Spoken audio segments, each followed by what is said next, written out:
യോവേൽ. യോവേൽ പ്രവചന പുസ്തകങ്ങളുടെ കൂട്ടത്തിൽ ഉൾപ്പെടുത്തിയിരിക്കുന്നു. യോവേൽ എന്നതിന്റെ അർത്ഥം യഹോവ ദൈവമാകുന്നു എന്നാണ്. വളരെ ജീവസുറ്റ ഭാഷയിൽ വെട്ടുക്കിളി ആക്രമണത്തെ യോവേൽ വിവരിക്കുന്നു.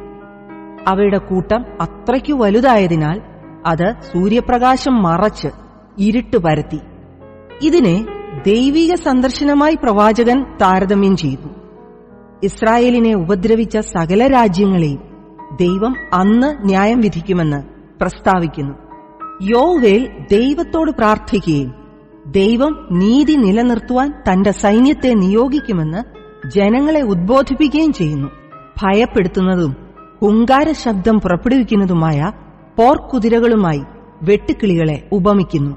എന്നാൽ ജനങ്ങൾ സമ്പൂർണ്ണ ഹൃദയത്തോടെ ദൈവത്തിലേക്ക് തിരിഞ്ഞാൽ പ്രത്യാശയ്ക്ക് വകയുണ്ട്. ദൈവം അവരെ ശ്രദ്ധിക്കുകയും നാശത്തിൽ നിന്ന് രക്ഷിക്കുകയും അവരുടെ വിളവുകൾ, കൃഷികൾ നിലനിർത്തുകയും മാത്രമല്ല, നിശ്ചയമായും ദൈവം അവരുടേതാണെന്ന് ബോധ്യപ്പെടുത്തുകയും ചെയ്യും. ദൈവം പ്രവാചകനിലൂടെ ഭാവി മനസ്സിലാക്കി കൊടുക്കുമെന്നും സിയോൻ മലയിൽ വെച്ച് ജനത്തെ നിരപരാധികളെന്ന് വിധിക്കുമെന്നും അവരെ സംരക്ഷിക്കുകയും സഹായിക്കുകയും ചെയ്യുമെന്നും പറയുന്നു. കർത്താവിന്റെ ന്യായവിധി ദിവസം അടുത്തു എന്ന ദൂത് നൽകുവാൻ യോവേൽ പ്രവചനം എഴുതി. ഇസ്രായേലിന്റെ പാപങ്ങൾക്ക് ദൈവം നൽകുന്ന ശിക്ഷയായി യോവേൽ വെട്ടുക്കിളികളുടെ ആക്രമണം കാണുന്നു. ശരിയായ സൈന്യം ആക്രമിക്കുവാൻ വരുമെന്ന് പ്രവാചകൻ മുന്നറിയിക്കുന്നു.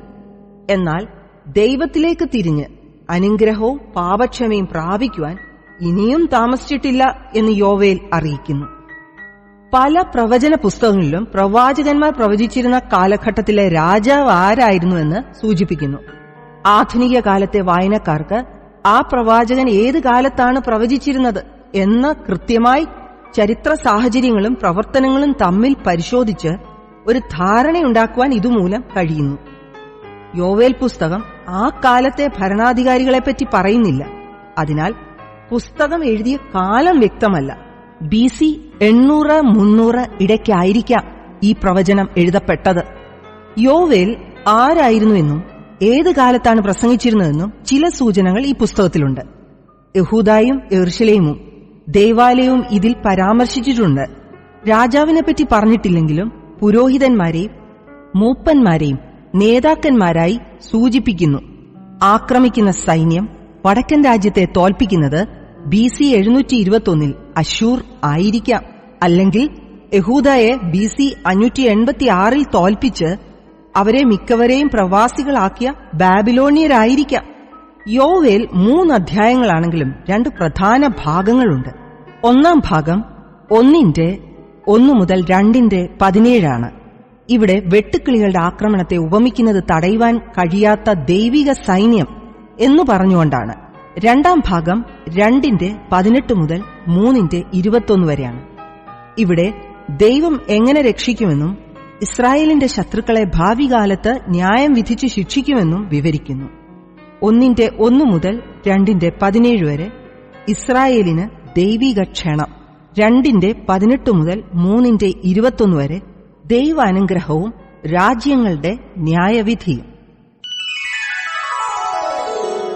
യോവേൽ പ്രവാചകന്റെ പുസ്തകം അധ്യായം 1.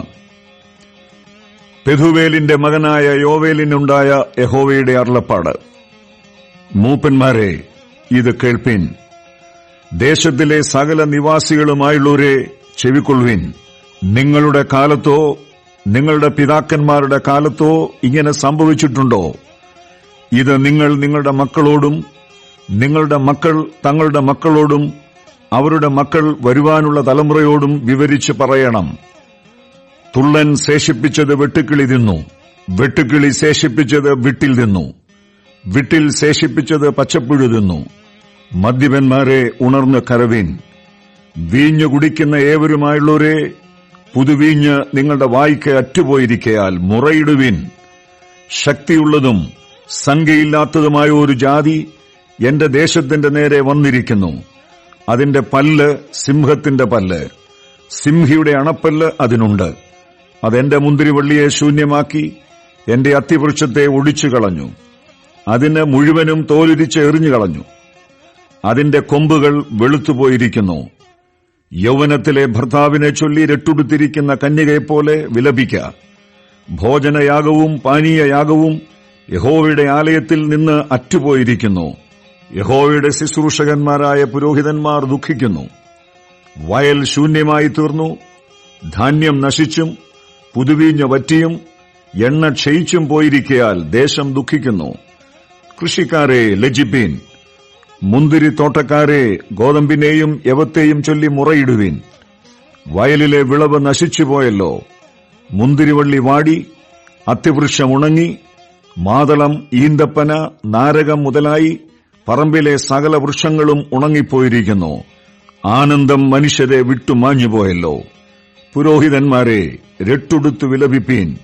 യാഗപീഠത്തിന്റെ ശുശ്രൂഷകന്മാരെ മുറയിടുവീൻ. എന്റെ ദൈവത്തിന്റെ ശുശ്രൂഷകന്മാരെ, ഭോജനയാഗവും പാനീയയാഗവും നിങ്ങളുടെ ദൈവത്തിന്റെ ആലയത്തിൽ മുടങ്ങിപ്പോയിരിക്കൊണ്ട് നിങ്ങൾ വന്ന് രട്ടുടുത്തു രാത്രി കഴിച്ചുകൂട്ടുവീൻ. ഒരു ഉപവാസ ദിവസം നിയമിപ്പിൻ, സഭായോഗം വിളിപ്പിൻ. മൂപ്പന്മാരെയും ദേശത്തിലെ സകല നിവാസികളെയും നിങ്ങളുടെ ദൈവമായ യഹോവയുടെ ആലയത്തിൽ കൂട്ടിവരുത്തുവിൻ. യഹോവയോട് നിലവിളിപ്പീൻ. ആ ദിവസം അയ്യോ കഷ്ടം! യഹോവയുടെ ദിവസം അടുത്തിരിക്കുന്നു. അത് സർവശക്തന്റെ പക്കൽ നിന്ന് സംഹാരം പോലെ വരുന്നു. നമ്മുടെ കണ്ണിന്റെ മുമ്പിൽ നിന്ന് ആഹാരവും നമ്മുടെ ദൈവത്തിന്റെ ആലയത്തിൽ നിന്ന് സന്തോഷവും ഉല്ലാസഘോഷവും അറ്റുപോയല്ലോ. വിത്ത് കട്ടകളുടെ കീഴിൽ കിടന്ന് കെട്ടുപോകുന്നു. ധാന്യം കരിഞ്ഞുപോയിരിക്കയാൽ പാണ്ടികശാലകൾ ശൂന്യമായി, കളപ്പുരകൾ ഇടിഞ്ഞുപോകുന്നു. മൃഗങ്ങൾ എത്ര ഞരങ്ങുന്നു! കന്നുകാലികൾ മേച്ചലില്ലായ്ക കൊണ്ട് ബുദ്ധിമുട്ടുന്നു. ആടുകൾ ദണ്ഡം അനുഭവിക്കുന്നു. യഹോവേ, നിന്നോട് ഞാൻ നിലവിളിക്കുന്നു. മരുഭൂമിയിലെ പുൽപ്പുറങ്ങൾ തീക്കും, പറമ്പിലെ വൃക്ഷങ്ങൾ എല്ലാം ജ്വാലയ്ക്കും ഇരയായി തീർന്നുവല്ലോ. നീർത്തോടുകൾ വറ്റിപ്പോകുകയും മരുഭൂമിയിലെ പുൽപ്പുറങ്ങൾ തീക്ക് ഇരയായി തീരുകയും ചെയ്തതുകൊണ്ട് വയലിലെ മൃഗങ്ങളും നിന്നെ നോക്കി കിഴയ്ക്കുന്നു.